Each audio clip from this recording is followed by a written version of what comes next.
नमस्कार मंडळी, मी गायत्री स्वामी आणि बातमी मागची बातमी या विशेष कार्यक्रमात आपलं स्वागत आहे, जिथे आजच्या 3 महत्त्वाच्या बातम्या. यात शिवसेना पक्षाचे धनुष्यबाण चिन्ह सर्वोच्च न्यायालय गोठवणार काय? पालकांचा अपमान केल्यास मुलांना प्रॉपर्टी मधून बेदखल करण्याचा न्यायाधिकरणाला अधिकार, सर्वोच्च न्यायालयाचा ऐतिहासिक निर्णय. तर बौद्धिक नक्षलवादावरून देशाचे राजकारण तापले. या बातम्यांच्या मागचं राजकारण, समाजकारण आणि अर्थकारणाचा लेखाजोखा यात मांडलाय. यामुळे आता वरवरची बातमी नाही, तर बातमी मागची बातमी जाणून घ्या. बाबा, खूप बोर होतंय. काहीतरी नवीन फ्रेश ऑर्डर करा ना. माझ्याकडे एक सरप्राईज आहे. गोकुळचा आस्वाद परंपरेचा, गोकुळ आईस्क्रीम सोबती प्रत्येक क्षणाचा. गोकुळ आईस्क्रीम. बातमी आहे, पालकांचा अपमान केल्यास मुलांना प्रॉपर्टी मधून बेदखल करण्याचा न्यायाधिकरणाला अधिकार, सर्वोच्च न्यायालयाचा ऐतिहासिक निर्णय. आपल्याकडे मोठ्यांचा सन्मान करणं ही संस्कृती आहे, पण पालकांचा, ज्येष्ठांचा अपमान करणं, त्यांचा छळ करणं, त्यांना बेघर करणं या घटना मोठ्या प्रमाणात घडत आहेत.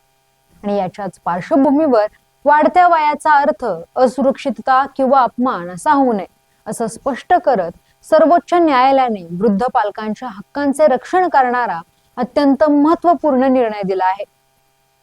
ज्येष्ठांना सन्मानाने जगता यावे यासाठी गरज पडल्यास मुलांना स्वतःच्या मालमत्तेतून बेदखल करण्याचा पूर्ण अधिकार न्यायाधिकरणाला आहे, असा ऐतिहासिक आदेश सर्वोच्च न्यायालयाने दिलाय.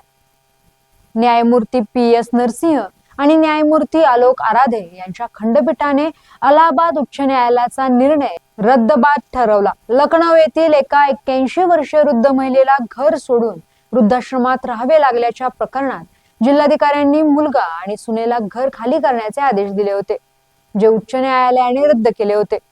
सर्वोच्च न्यायालयाने उच्च न्यायालयाची चूक दुरुस्त करत स्पष्ट केले की 2007च्या ज्येष्ठ नागरिक कायद्यानुसार स्थापन केलेल्या न्यायाधिकरणाला दिवाणी न्यायालयासारखेच अधिकार आहेत.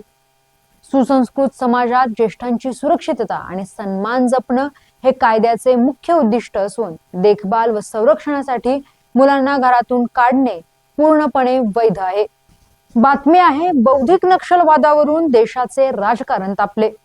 सध्या शिवसेना पक्ष आणि धनुष्यबाण चिन्ह उद्धव ठाकरे यांचे की शिंदे यांचे या प्रकरणी सर्वोच्च न्यायालयात सुनावणी सुरू आहे.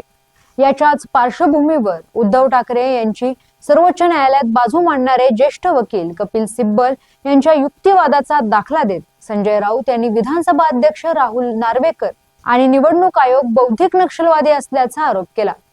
नार्वेकर आणि निवडणूक आयोगाने पक्षफुटीवर शिक्कामोर्तब करून संविधान गाडले.